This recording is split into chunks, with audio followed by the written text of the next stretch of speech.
Sa bawat umaga, si Mateo ay gumigising sa parehong tunog, hindi mula sa isang orasan, kundi mula sa pag-ubo ng kanyang asawa, si Clara, sa kabilang silid. Matagal na itong ganito. 2 buwan, 3 hindi na niya mabilang. Tumitingin siya sa kisame, nakahiga pa rin, hinihintay ang lakas ng loob na bumangon. Bumuntong hininga siya at bumaba sa kama. Sa kusina, tahimik niyang isinabit ang rosaryo sa ibabaw ng altar, binati si Clara ng mahinang magandang umaga, at sinimulan ang araw tulad ng dati, may pag-asa pero may dalang takot. Mateo, sabi ni Clara, nang hina ang boses, may gamot pa ba tayo para sa lagnat? Wala na, pero bibili ako mamaya. Ayos ka lang ba? Tumango si Clara, pero halatang hirap. Ang kanyang balat ay maputla at ang mga mata ay malalim. Nakaupo siya sa gilid ng kama, yakap ang sarili, tila nilalamig kahit mainit ang panahon. Sa tindahan, walang bumibili. Isang lalaking nakaupo sa sulok, naglalaro ng cellphone, at 2 bote ng tubig sa estante, iyon lang ang naroon. Si Mateo ay naglilinis ng alikabok na hindi naman nawawala. Ang negosyo niya, isang maliit na sari-sari store, ay dating buhay.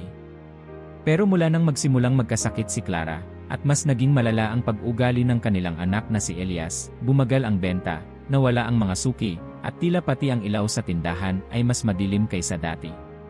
Pag-uwi niya, may sumalubong na katahimikan.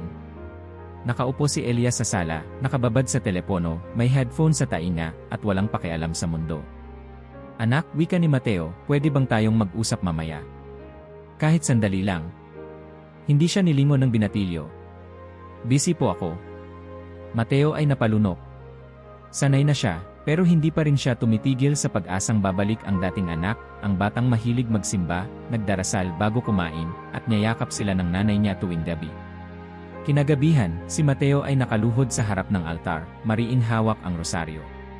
Ang kandila ay malapit ng maubos, at ang kanyang tinig ay pabulong ngunit puno ng pagod.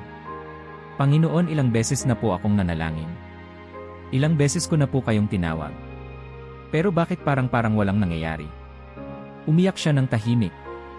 Hindi siya sigurado kung dahil sa pagod, galit o kabiguan. Kunin niyo na lang ako kung hindi niyo po ako pakikinggan. Bigla may kumatok. Pagtayo niya, iniluwa ng dilim ang isang matandang pari, si Padre Salazar, ang pari na hindi niya nakita ng halos 2 taon. Mateo, sabi ng pari, may oras ka ba para sa kumpisal? Nagulat si Mateo. Ngayon po. Tumango ang pari, may mahigpit ngunit mahinahong tingin. Sa sobrang bigla, wala nang nagawa si Mateo kundi sumunod. Sa mismong sala, naupo sila sa harap ng altar. Ang amoy ng kandila, ang lamig ng gabi, ang katahimikan, lahat ay tila naghahanda sa isang bagay. Ikumpisal mo, wika ni Padre Salazar. Habang nagsimula si Mateo, ang mga salita ay lumabas tulad ng baha, hindi mapigilan. Inisa-isa niya ang lahat, ang galit sa anak, ang takot sa pagkamatay ni Clara, ang inggit sa mga kapitbahay na tila mas pinapaboran ng Diyos. Pagkatapos ng ilang sandali, tumahimik si Padre Salazar. Hindi siya nagbigay ng tipikal na ipinapatawad ka, bagkus ay inilabas ang isang rosaryo mula sa loob ng kanyang abito. Ito ang ibinibigay ko sa iyo, wika niya, pero hindi ito basta rosaryo. Kung gagamitin mo ito tulad ng dati mong pagdarasal, wala kang mararating. Mateo ay natigilan. Ano po ang ibig ninyong sabihin? 3 bagay, tugon ng pari, 3 gawaing espiritual. Kung susundin mo, magbabago ang lahat. Pero kung hindi manatili kang bulag sa mga sagot na matagal nang ipinapadala sa iyo ng langit. Bago pa makapagtanong pa si Mateo, tumayo ang pari, at tila nagmadaling lumabas. Iniwan siyang hawak ang rosaryo, nanginginig ang mga daliri, at ang isip ay puno ng tanong. Pagbalik niya sa kwarto, gising si Clara. Sino iyon? Si Padre Salazar, sagot niya. Nagbigay ng rosaryo. May sinabi siya pero hindi ko alam kung totoo. Kung may kahit konting pag-asa dyan, mahinang tugon ni Clara, gamitin mo, Mateo. Wala na akong lakas para umasa, pero ikaw pa ang pader natin. Kinabukasan, may kakaibang katahimikan sa bahay. Si Elias ay hindi bumaba sa almusal. Si Clara ay nakatulog muli matapos uminom ng gamot. Si Mateo ay naupo sa sala, pinagmamasdan ang rosaryo na iniwan ng pari. May pakiramdam siyang hindi niya maipaliwanag, takot, pero mas malalim pa roon. Binuksan niya ang drawer kung saan niya itinabi ang isang lumang sobre na may pangalan ni Padre Salazar. Sa loob ay isang pahina, sulat kamay, na tila matagal nang sinulat. Ang rosaryo ay hindi dekorasyon. Ito'y espada. Ngunit walang silbi kung hindi mo alam kung paano ito hawakan. At sa ibaba, 3 linya. Isang katawan na nakikiisa sa sakripisyo. Isang panalangin may matalinong layunin. Isang tahanang binabantayan ng liwanag. Mateo ay napayuko. Ang 3 bagay. Ngayon, ang tanong ay hindi na naririnig ba ako ng Diyos, kundi handa ba akong lumaban? Ang buong araw ay tila mas tahimik kaysa karaniwan. Parang may humihinga sa likod ng mga pader ng bahay ni Mateo, hindi tao, kundi isang presensya. Hindi niya maipaliwanag, pero ramdam niya ito habang nililigpit ang mga plato, habang pinapatay ang kalan, habang inaayos ang kama ni Clara. Nakahiga si Clara, mas maputla kaysa kahapon. Si Elias ay hindi lumabas ng kwarto buong umaga. Muli niyang kinuha ang papel na iniwan ni Padre Salazar. Binasa niya ang unang linya ng malakas, parang testamento. Isang katawan na nakikiisa sa sakripisyo. Nagdarasal naman ako araw-araw, bulong niya sa sarili. Ano pa ba ang kulang? Kinagabihan, habang tulog si Clara at tahimik pa rin ang kwarto ni Elias, dahan-dahan siyang bumaba sa sala. Inilagay niya ang rosaryo sa altar. Umupo siya sa bangko pero parang may bumubulong. Hindi ganyan. Hindi sapat ang pag-upo. Isama mo ang katawan. Napailing siya. Ano to? Iniisip ko lang ba to? Pero sa kaloob-looban niya, may bigat, hindi sa balikat, kundi sa kaluluwa. Para bang hinihingi ng Diyos hindi lang ang salita, kundi ang sakripisyo mismo ng kanyang katawan. Tumayo siya. Nilagay ang rosaryo sa kaliwang kamay. Tumingin sa krusipyo. At dahan-dahan ibinuka niya ang mga braso. Ang unang minuto ay katahimikan. Pangalawang minuto, naramdaman niya ang pamamanhid sa balikat. Sa 2 minuto, sumikip ang dibdib niya. Hindi sanay ang katawan sa ganitong posisyon. Hindi ito panalangin, pakiramdam niya ay parusa. Pero pilit niyang tinapos ang unang misteryo doloroso. Panginoong Hesus, nananalangin sa halamanan sa misteryong ito, iniaalay ko ang aking panalangin para sa aking sarili, sa aking mga sugat, sa aking takot, sa aking kawalang pag-asa. Bawat Hail Mary ay parang pakikibaka. Sa 5, nanginginig ang braso niya. Sa 10, may pawis na sa noo niya. Pero nagpatuloy siya. Pagkatapos ng unang misteryo, binaba niya ang mga braso. Huminga ng malalim. Parang may bumagsak na pader sa loob niya. Bakit ganito? Tanong niya. Ba't parang ngayon ko lang naramdaman na totoo ang dasal ko? Ipinagpatuloy niya ang pangalawang misteryo. Muling binuka ang braso. Muling lumuhod. Sa 2 misteryo, ang hagupit kay Jesus, inialay niya ito para kay Clara. Panginoon, bulong niya, bawat latay na tinanggap mo sana'y katumbas ng paggaling niya. Napaiyak siya. Hindi yung dramatikong iyak na parang pelikula, kundi yung tahimik na pagpatak ng luha, habang nanginginig ang labi at puso. Sa pangatlong misteryo, ang pagpuputong ng korona ng mga tinik, naialay niya ito para kay Elias. Isang ama na walang alam kung paano ayusin ang anak na ayaw magsalita. Linisin mo ang isip niya, Panginoon. Itulak mo ang dilim na sumasakal sa anak ko. Sa 2 gabi, binalikan niya muli ang posisyong iyon. Ngunit iba na ang pakiramdam. Pagkapatay ng ilaw, pagkasindi ng kandila, biglang lumamig ang paligid. Hindi dahil sa hangin, kundi dahil sa pakiramdam ng presensya. Parang may nakatingin. Inilingon niya ang ulo, walang tao. Pinilit niyang tumutok sa dasal. Muling binuka ang mga braso. Pero sa kalagitnaan ng 3 Hail Mary, nagpatay-sindi ang ilaw sa kusina. Napapitlag siya. Nilingon niya, pero walang tao roon. Bumalik siya sa dasal, pero may kaba na sa dibdib niya. Sa panghuling misteryo, ang pagkapako sa krus, halos hindi niya matapos. Ang kandila ay tila humina, ang mga anino sa dingding ay gumalaw sa paningin niya. Nanginginig ang boses niya habang sinasabi. Sa misteryong ito, iniaalay ko ang aking buong pamilya. Panginoon, protektahan mo kami. Pagkatapos ng rosaryo, dumiretso siya sa kwarto. Ngunit sa pintuan ng silid ni Elias, may naamoy siyang usok, hindi sigarilyo, kundi parang kandilang nasunog o insenso. Kumatok siya. Elias! Walang sumagot. Binuksan niya ang pinto. Wala si Elias. Tanging cellphone lang ang naiwan sa kama. Si Mateo ay lumabas ng bahay, kinakabahan. 10:00 ng gabi. Wala ang anak niya. Sinuyod niya ang mga kalye, tinanong ang isang kapitbahay, pero lahat ay walang alam. Halos kalahating oras siyang naghanap bago niya nakita si Elias sa tabi ng lumang kapilya, nakaupo sa sahig, nakayuko, may hawak na bote ng alak. "Anak," sigaw niya, "anong ginagawa mo dito?" Hindi siya tiningnan ni Elias. "Ayokong umuwi." "Bakit?" Tahimik sa bahay, pero hindi mapakali yung loob ko.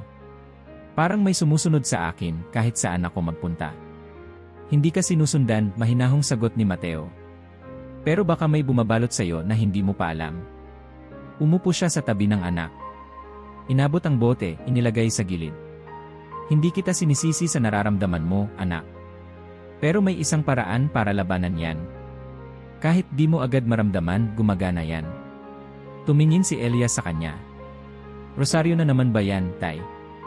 Mateo ay tumango. Pero sa pagkakataong ito, hindi basta dasal. Isa itong laban. Pag-uwi nila, hindi na nagsalita si Elias. Dumiretso sa kwarto. Si Mateo, muling lumuhod. Sa pagkapagod, nanginginig pa rin ang katawan. Pero may panibagong sigla sa puso. Sa ikatlong gabi ng dasal, pinilit niyang ulitin ang posisyon. Ngayon, habang nakabuka ang mga braso at nakaluhod, naramdaman niya ang sakit sa tuhod, kirot sa likod, at biglang panlalamig sa batok. Pero ipinikit niya ang mga mata. "At sa sakit na ito, iniaalay ko ang sarili ko. Tulungan mo akong manalangin ng buo, katawan, isip, at kaluluwa." At sa unang pagkakataon walang takot. Walang kaba. Kundi kapayapaan. Pagsapit ng madaling araw, nagising si Mateo sa tila pagkaluskos sa labas ng bahay. Tumayo siya, marahang lumapit sa bintana. Sa labas, may isang piraso ng papel na tinangay ng hangin, parang mula sa altar. Binuksan niya ang pinto at dinampot ito. Nakasaad sa likod. Kapag ang katawan ay nagdarasal, hindi lamang salita ang umaabot sa langit, kundi buong pag-iral. Sa loob ng bahay, tahimik. Si Clara ay natutulog ng mahimbing. Si Elias ay hindi pa lumalabas, pero ramdam ni Mateo ang kaunting pagbabago. At sa kanyang mga tuhod, naroon pa rin ang hapdi. Pero sa puso niya, isang panibagong tapang ang isinisilang. Ang sumunod na araw ay dumaan na parang panaginip. Sa unang pagkakataon sa matagal na panahon, si Clara ay bumangon ng kusa at sinabing, "Gusto kong kumain ng kanin." Isang simpleng pangungusap, pero para kay Mateo, para iyong liwanag sa dulo ng isang mahaba at madilim na tunel. Si Elias, na dati hindi lumalabas ng kwarto, ay lumapit sa kanya ng hapon. Hindi para makipag-usap, pero humingi ng yakap. Walang salita. Niyakap lang siya at bumulong, "Salamat, Tay." Walang tanong. Walang paliwanag. Pero may isang bagay siyang napansin, nang mas naging totoo ang panalangin, mas nagsimulang gumalaw ang mundo sa paligid. Ang gabing iyon, bumalik siya sa altar. 2 kandila ang sinindihan. Binuksan niya muli ang sobre mula kay Padre Salazar. Bumalik siya sa 2 linya ng papel. Isang panalangin may matalinong layunin. Hindi lang basta dasal kundi may layunin. Tiningnan niya ang rosaryo sa kamay. Ganoon pala, kaya walang dating ang maraming dasal dati. Dahil paulit-ulit pero walang puso. Walang direksyon. Parang sumisigaw sa isang kwartong walang laman. Umupo siya. Huminga ng malalim. "At ngayong gabi, hindi ako mananalangin ng basta-basta," bulong niya. Bawat misteryo, bawat dasal may laman.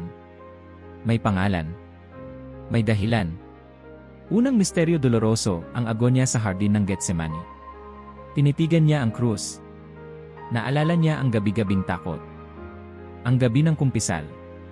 Ang mga dasal na tila walang tinutumbok. "Panginoon," bulong niya, "iniaalay ko ang misteryong ito para sa aking sarili.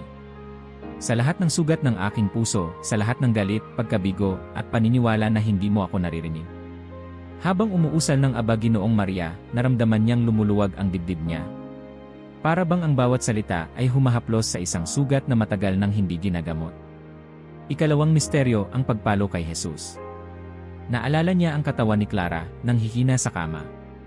Ang mga gabing hindi ito makahinga. Ang mga salitang, "Baka ito na yon." "Panginoon," patuloy niya, "iniaalay ko ito para kay Clara. Sa bawat latay ng iyong katawan, itapat mo sana ang kagalingan niya." Palitan mo ng buhay ang kanyang paghihirap. Isang hangin ang dumaan. Umindak ang apoy ng kandila. Pero hindi siya natakot, sa halip, tila may nagpahid ng langis sa kanyang puso. Ikatlong misteryo, ang pagpuputong ng korona ng mga tinik. Isip ni Elias. Mga salitang hindi niya sinasabi. Mga kilos na tila laging may dalang galit. Iniaalay ko ito sa kanya, Panginoon, bulong niya. Alisin mo ang dilim sa kanyang isipan. Ang bigat na hindi niya masabi. Palitan mo ng liwanag ang takot at galit. May mga patak ng luha na bumagsak sa kanyang tuhod. Wala siyang balak umiyak pero kusang dumaloy. Ika-4 na misteryo, ang pagpapasa ng krus. Sa misteryong ito para sa kabuhayan. Sa negosyo. Sa pagkabigo, wika niya. Panginoon, bawat hakbang mo, habang pasan mo ang krus, tulungan mo akong pasanin ang lahat ng ito. Sa bawat pagkadapa, itayo mo ako. Habang sinasambit ang Aba Ginoong Maria, naramdaman niya ang kirot sa likod. Marahil dahil sa pagkakaluhod. Pero inalay niya rin ito. Ika-5 misteryo, ang pagkapako at kamatayan sa krus. Tahimik. Walang hangin. Walang tunog kundi ang kanyang tinig. Panginoon, sa iyong kamatayan, isinusuko ko ang aking buhay. Ang lahat ng parte nito. Gamitin mo ako. Ayusin mo kami. Buhayin mo kaming muli. Pagkatapos ng panalangin, umupo siya. Pinagmasdan ang rosaryo, parang unang beses pa lang niya itong nakita ng ganoon. Kinabukasan, habang naglilinis siya ng tindahan, dumating ang isang lalaki, si Mang Orly, dating suki. Mateo, nandyan pa pala yung produkto natin dati, yung binigyan kita ng sample, tanong nito. Mateo ay nagtaka. Alin po yon? Yung chocolate bars. Naalala mo yung kontratang hindi natuloy? Yung delivery na hindi na dumating? Pero matagal na yon, di ba? Mga 6 na buwan na. Ngumiti si Mang Orly. Nagbago na ang manager. Binalikan yung mga old applicants. Isa ka sa nirekomenda. Kung interesado ka, kailangan lang nila ng confirmation sa loob ng 3 araw. Napaupo si Mateo. Halos hindi siya makapaniwala. Mang Orly, totoo to. Kung ako sa'yo, wag mo nang palampasin. Pagbalik niya sa bahay, halos hindi siya makapagsalita. Si Clara ay nakaupo sa terrace, nililinis ang mga paso ng halaman. Si Elias ay nasa sala, nagbabasa ng librong pambata, isang bagay na hindi niya ginawa sa loob ng 1 taon. Tumigil si Mateo sa harap ng altar. Hawak ang rosaryo. Wala pa siyang sinasabi, pero may umuukilkil na takot. Kapag gumaganda ang lahat, doon din lumalakas ang laban. Sa 4 gabi ng dasal, sinimulan niyang ulitin ang mga intensyon.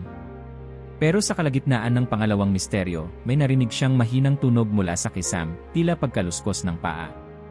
Napatingin siya sa itaas. Huminto ang dasal niya. Tahimik. Pero narinig niya ulit, mas mabilis, mas malakas. Parang may naglalakad sa ibabaw ng kisam. Hindi si Elias. Hindi si Clara. Walang ibang tao sa bahay. Tumayo siya. Dahan-dahang lumapit sa bintana, tiningnan ang labas. Walang anino. Walang kilos. Bumalik siya sa altar, muling lumuhod. Hindi ako titigil, bulong niya. Kahit anong gawin mo, hindi mo ako mapipigilan. Muling binigkas ang Aba Ginoong Maria, mas malakas, mas buo, mas matapang. Ang kandila ay biglang lumiyab ng mas maliwanag, hindi apoy ng sunog, kundi tila liwanag na bumalot sa buong altar. Si Mateo ay nanatiling nakaluhod, nakapikit, humahagulhol, hindi sa takot, kundi sa paninindigan. Diyos ko, kung ito ang kailangan para sa kagalingan, sa kaligtasan, sa pagbabalik ng anak ko, gagawin ko ito gabi-gabi. At sa mismong sandaling iyon, sa labas ng kanyang bintana, sa di kalayuan, may tumigil na aninong gumagalaw. At sa loob ng bahay, ang dasal ay nagpapatuloy, mas malinaw, mas makapangyarihan, at mas buhay kaysa dati. Nang gabing iyon, tila bumigat ang hangin sa bahay. Hindi dahil sa init, kundi dahil sa isang bagay na hindi matawag sa pangalan. Isang katahimikan na hindi mapayapa, kundi mabigat. Parang bago pumutok ang bagyo. Pinagmasdan ni Mateo ang kandila sa altar. Naalala niya ang 3 linya ng sulat ni Padre Salazar. Isang tahanang binabantayan ng liwanag. Kinuha niya ang lumang medalyang San Benito na ipinamana pa ng kanyang lolo. Ilang taon na itong nakalagay sa isang kahon. Binura niya ang alikabok, saka inilagay ito sa gitna ng mesa sa sala. Pinatay niya ang ibang ilaw. Sinindihan ang kandila. Tumayo siya. Nagdasal. Malakas. Sa unang dasal ng rosaryo na may kandila, naramdaman ni Mateo ang kabog ng dibdib. Hindi ito dahil sa pananabik, kundi takot na baka may tumugon. Hindi lang ang langit. Virgin Maria, ipanalangin mo kami, bulong niya, habang ang ilaw ng kandila ay kumikislap. Bawat misteryo ay binigkas niya ng buo. Ngunit bawat yabag niya sa silid ay tila may anino sa likod. Bawat kaskas ng hangin ay tila bulong sa tainga. Pagtapos ng rosaryo, binasa niya ang Salmo 91, gaya ng itinuro. Ikaw na nananahan sa kalinga ng kataas-taasan.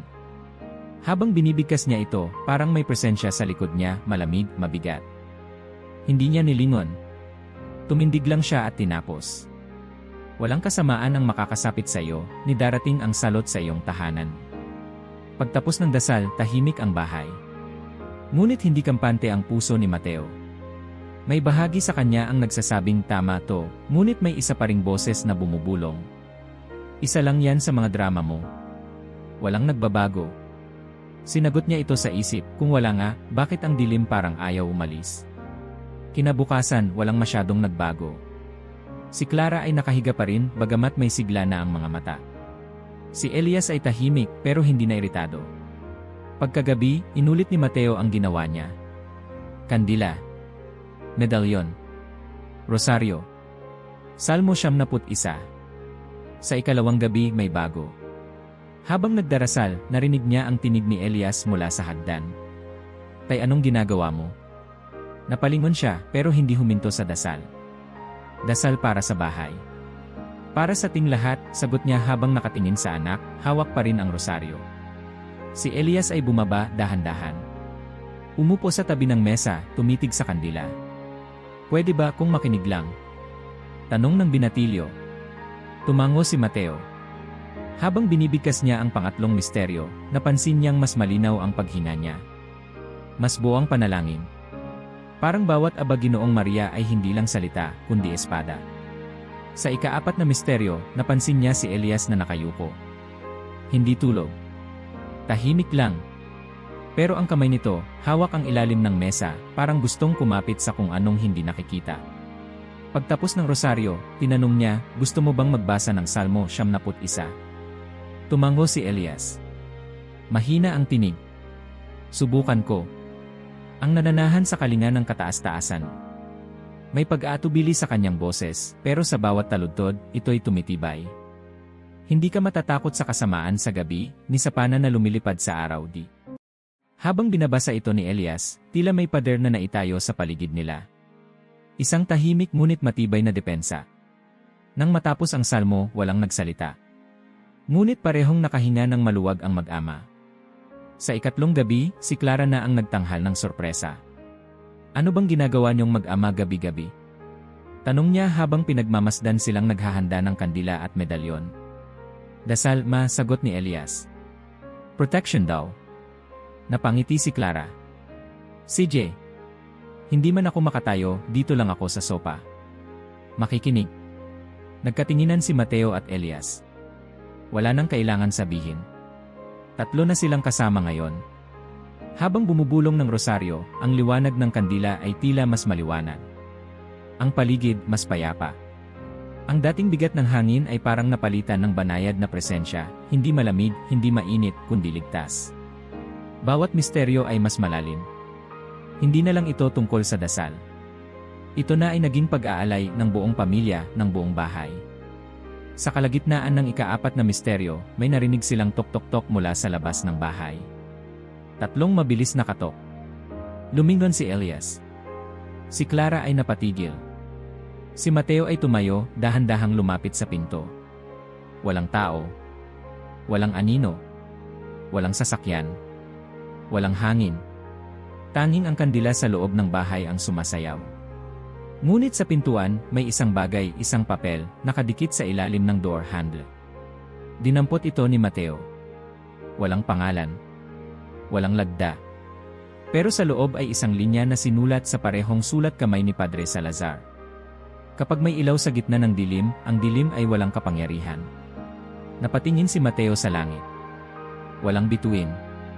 Pero may kapayapaan. Pagbalik sa loob, tinuloy nila ang dasal. Wala nang pag-aalinlangan. Wala nang kaba. At sa pagtatapos ng rosaryo, sabay-sabay nilang binasa ang Salmo 91, si Elias, si Mateo, si Clara. Sapagkat ikaw, o Panginoon, ay aking kanlungan. Sa bawat salita, tila may pader na itinayo sa paligid ng kanilang bahay. Hindi ito konkretong pader, kundi liwanag. Pagkatapos, tinawag ni Clara si Elias. Anak, salamat ha. Sa pagkanta ng dasal. Ngumiti si Elias. Hindi iyon kanta, pero siege welcome. Tumawa si Clara. Isang totoong tawa, hindi pilit, hindi mahina. Totoo. Sa huling bahagi ng gabi, habang natutulog ang kanyang mag-ina, bumalik si Mateo sa altar. Niyakap ang rosaryo. At bumulong. Salamat, Panginoon. Hindi ko pa alam kung tuluyang ayos na ang lahat. Pero ngayon, alam ko may nagbago na. Lumapit siya sa bintana, tiningnan muli ang dilim sa labas. Ngunit sa loob ng bahay may liwanag. At sa puso niya may tanglaw. Sabado de Gloria. Tahimik ang buong paligid, hindi lang sa kalye, kundi sa mismong loob ng bahay. Walang ingay. Walang radyo. Walang usapan. Ngunit may kakaibang presensya sa hangin. Hindi katulad ng mga nakaraang araw na puno ng bigat. Ngayon, ang katahimikan ay hindi tahimik ng kawalan, kundi tahimik ng paghahanda. Parang ang buong mundo ay humihinga ng sabay, naghihintay. Si Mateo ay nakaupo sa gilid ng kama, hawak ang rosaryo. Hindi siya nagdarasal, pero hindi rin siya mapakali. Si Clara ay nakatulog ng mahimbing. Si Elias ay nasa silid, tila nagbabasa. Napatingin siya sa kandila sa altar, hindi na ito nakasindi. Ngunit parang may liwanag pa ring nananatili roon. Naramdaman niyang bumigat ang mga mata niya. Tahimik niyang isinandal ang ulo, iniisip lang sana'y makaidlip saglit. Hindi niya alam kung kailan siya nakatulog. Sa kanyang panaginip, nasa loob siya ng simbahan, hindi yung bago, kundi yung lumang kapilya kung saan siya bininyagan. Tahimik sa loob. Ang mga ilaw ay malamlam pero sapat upang makita ang altar. Sa gitna ng dambana, may nakaupong matandang lalaki, si Francisco. Nakangiti ito, ngunit ang mga matay puno ng bigat. Hindi ito ang Francisco ng mga kwento, ito ay isang Francisco na nakakita ng maraming sugat. Mateo, wika nito, ang dasal mo ay narinig. Pero ang tunay na laban ay nagsisimula pagkatapos ng katahimikan. Bakit ako? Tanong ni Mateo. Dahil pinili mong maniwala kahit walang kasiguraduhan. Dahil tumayo ka kahit nanghihina. Biglang nagbago ang paligid. Napunta sila sa isang bahay, hindi kanila. Isang ina ang umiiyak habang tinitingnan ang anak na tulala. Isang amang lasing na sumisigaw. Isang batang nakasiksik sa ilalim ng mesa, tahimik lang. Bawat dasal mo, umaabot sa mga bahay na tulad nito, wika ni Francisco. Kapag pinili mong ipagpatuloy ang laban, hindi ka lang lumalaban para sa sarili mo. Nagsisilbing apoy ka rin sa mga tahanang nawalan ng ilaw. Lumipat ulit ang tanawin. Isang lolo na nag-iisa, may hawak na rosaryo, pero putol ang krus. Isang binatang babae na umiiyak habang sinusunog ang mga sulat sa altar. Mateo, ang panalangin ay hindi palaging makikita sa resulta. Minsan, epekto nito ay tahimik tulad ng hangin. Ngunit ito'y bumabalot, pumupuno, at nagbabago unti-unti. Lumingon si Mateo kay Francisco. Ano ang dapat kong gawin? Panatilihin mo ang liwanag. At huwag mong hayaang mamatay ito sa pagitan ng mga milagro. Biglang dumilim ang paligid. Ang simbahan ay nawala. Ang liwanag ng altar ay unti-unting nawala rin. Si Francisco ay humawak sa balikat ni Mateo. At bago ka bumalik, may huling bagay kang kailangang gawin. Ialay mo ang tahanan mo. Formal. Buo.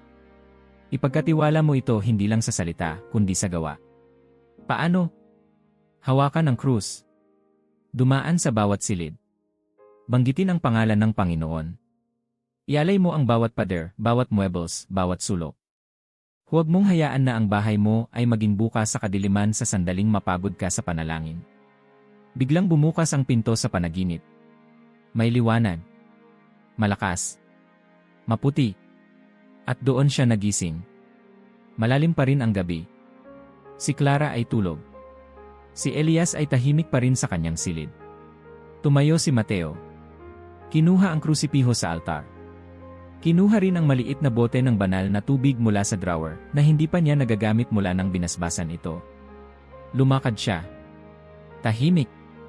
Pumasok sa silid nila ni Clara. Inaalay ko ang silid na ito sa ngalan ni Hesukristo. Ang pag-ibig niyang namamagitan dito ay hindi mapuputol, bulong niya habang ipinapatak ang banal na tubig sa pinto at sa bintana. Sunod ay ang kwarto ni Elias. Binuksan niya ang pinto. Nakatulog ang anak na bukas ang Biblia sa dibdib. Napangiti siya. Dumampi siya sa noo ng anak. Inaalay ko ang kanyang buhay sa iyo, Panginoon. Protektahan mo siya sa bawat gabi at araw. Kusina. Sala. Hagdanan. Banyo. Bawat sulok ay nilakad niya. Bawat sulok ay binasbasan. Habang dinadasal ang mga salitang, ang ilaw ng Diyos ay sumakop sa silid na ito. Ang krus ni Kristo ay maging bantay sa pintuang ito. Ang dugong banal ay linisin ang lahat ng sugat. Hindi ito ritual. Ito'y panata. Pagsapit ng madaling araw, nakaupo siya sa sala. Rosaryo sa isa, krusipiho sa kabila. At kahit walang musika, walang sermon, walang milagro, alam niyang may nangyari. Tahimik. Pero totoo. Pagkagising ng pamilya, may kakaibang gaan sa paligid. Ang gaan ng ulo ko ngayon, sabi ni Clara habang umiinom ng kape. Si Elias ay lumapit. Tay, pwede ba tayong magsimba mamaya? Napatingin si Mateo sa anak. Anong sabi mo? Gusto ko lang makasama kayo ni Mama at marinig ulit yung kanta sa dulo. Ngumiti si Mateo. Sige, anak. Mamayang hapon. Sama-sama tayo. Habang naghahanda sila, si Mateo ay tumigil sa tapat ng altar. Pinagmasdan ang kandila. At sa katahimikan ng Sabado, sa pagitan ng kamatayan at muling pagkabuhay, sa pagitan ng dasal at sagot, nandoon ang kanyang paninindigan. Ang pananampalataya ay hindi lang pag-asa. Ito ay desisyon. At pinili niyang magpatuloy. Lumipas ang 3 buwan mula ng gabing iyon, ang gabi ng katahimikan, ng pagbabasbas, ng pagbabago. At sa mga buwan na iyon, tahimik ngunit matibay ang naging takbo ng kanilang buhay. Hindi ito naging perpekto. May araw na sumakit ulit ang ulo ni Clara. May araw na si Elias ay bumalik sa pagiging tahimik. Ngunit sa kabila ng lahat, may isang bagay na hindi na bumalik, ang dilim. Sa bawat silid ng bahay ay naroon ang liwanag. Hindi dahil sa ilaw ng kisam, kundi dahil sa panalangin na hindi na tumigil. At sa puso ni Mateo, may panibagong damdamin, hindi na takot, kundi layunin. Isang hapon ng tag-ulan, tumawag ang dating kaibigan ni Mateo, si Ruben. Mateo, baka pwede mo akong dalawin. Hindi ko na alam ang gagawin. Walang maraming paliwanag. Wala nang tanong. Kinabukasan, bitbit ang isang maliit na kahon, sumakay si Mateo ng jeep at nagtungo sa bahay ni Ruben. Pagdating niya, sinalubong siya ng katahimikan, isang uri ng katahimikan na hindi kapayapaan, kundi pagod. Nandito ka, mahina ang boses ni Ruben. Payat, maputla, at halatang hindi natutulog ng maayos. Alam ko ang pakiramdam, tugon ni Mateo, yakap ang kaibigan. Akala ko mawawala lang to, na okay lang si Ana. Pero ngayon hindi ko na siya makausap. Parang laging wala sa sarili. Si Mika, yung anak namin ayaw nang pumasok sa eskwelahan. Sabi niya may aninong sumusunod sa kanya. Tumahimik si Mateo. Hindi siya nagbigay ng sermon. Hindi siya nagturo ng doktrina. Sa halip, binuksan niya ang kahon. Isang rosaryo. Isa ring maliit na bote ng banal na tubig. At isang piraso ng papel. Inabot ito sa akin ng paridati. Hindi ko agad naintindihan ang halaga.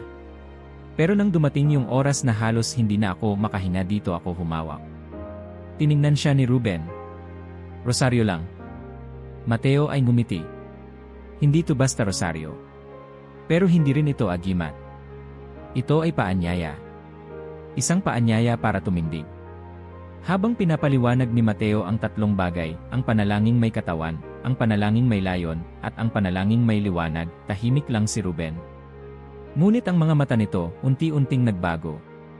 Hindi pa ito pananalig. Pero ito'y simula. Hindi ko kayang gawin yan araw-araw agad, aminado ni Ruben. Ni ako nga hindi agad kaya, sagot ni Mateo.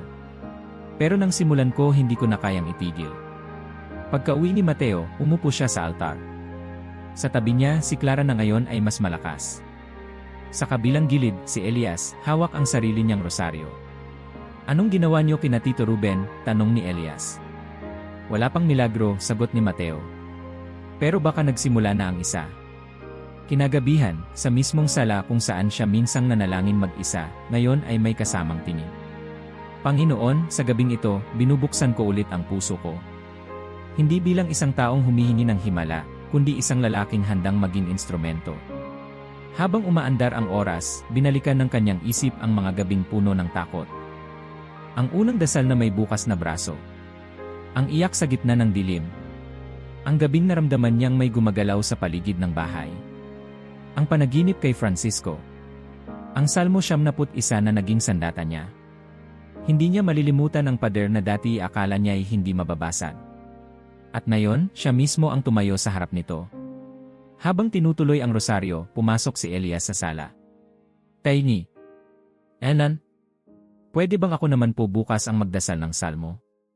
Tumango si Mateo. Ikaw na nga ang hinihintay ng bahay na to. Sa pagtapos ng gabi, sinindihan ni Clara ang kandila. Alam mo, Tay, sabi ni Elias, naisip ko lang dati, parang may humihila sa atin pababa. Ngayon, tanong ni Mateo. Parang may sumasalo. Sa altar, itinabi ni Mateo ang lumang papel ni Padre Salazar. Sa likod, isinulat niya ang sariling mensahe, hindi para sa sarili niya, kundi para sa susunod na taong aabot sa kanyang estado. Ang dasal ay hindi magic. Ito ay pagpili. Pagpili na tumindig sa gitna ng takot at magsalita sa katahimikan ng langit. Isinilid niya ito sa kahon ng rosaryo, handang ipasa sa susunod na nangangailangan. Linggo ng umaga, habang papasok sila sa simbahan, nadaanan nilang muli ang lumat-sira-sirang bahay sa may kanto. Dating madilim. Ngayon, may kandila sa bintana. Napangiti si Mateo. Sa huling bahagi ng misa, habang binabasbasan ng pari ang mga pamilya, hinawakan ni Elias ang balikat ni Mateo. Tay. Oh. Yung sinabi mo kay Tito Ruben. Yung tungkol sa dasal na may katawan, layon, at liwanag totoo yon, no? Mateo ay tumingin sa anak. Bakit mo natanong? Kasi ngayon ko lang naramdaman na ang bahay natin bahay talaga. Ngumiti si Mateo, saka tumingin sa krusipiho sa harap ng altar ng simbahan. Anak, tandaan mo ito, ang bahay na binasbasa ng dasal ay parang isang kwarto na hindi basta mapasok ng kadiliman. Pero higit pa roon, tumingin siya sa asawa at sa anak. Kapag ang pamilya ay nagkakaisa sa panalangin, ang bahay ay nagiging tabernakulo. Sa paglabas nila ng simbahan, may humabol na babae. May luha sa mata. Kilala ni Mateo si Liza, isang dating kapitbahay. Mateo, maaari ba akong makiusap? Wala na akong malapitan. Sabi ni Ruben, ikaw daw ang makakatulong. Tiningnan siya ni Mateo. Sandaling napaisip. Ngunit hindi na niya kailangan ng sagot. Binuksan niya ang kanyang bag, inabot ang isa pang rosaryo. May kasamang papel. Simulan mo dito, sabi niya. Pero wag mo lang dasalin. Gamitin mo ito tulad ng espada. Habang lumalakad silang pauwi, may bagong liwanag sa mga mata ni Mateo. Hindi dahil sa sagot, kundi dahil sa misyon. Hindi na siya basta ama. Hindi na siya basta asawa. Siya ay tagapagtanggol ng tahanan. At sa bawat pintuang kanyang binabasbasan, bawat rosaryong kanyang ipinapasa, bawat dasal na kanyang inuusal, may tahanang binubuhay, may kadilimang tinataboy. At bago siya pumasok muli sa bahay, huminto siya, tumingin sa langit, saka binulong. Ang sinumang nananalangin ng ganito kailanman, hindi mag-iisa. At ang bahay niya kailanman, hindi na muling magiging pareho. Kung umabot ka sa dulo ng video, i-type sa komento, laban ng pananampalataya. Mag-subscribe sa channel at i-share ang video sa pamilya at kaibigan.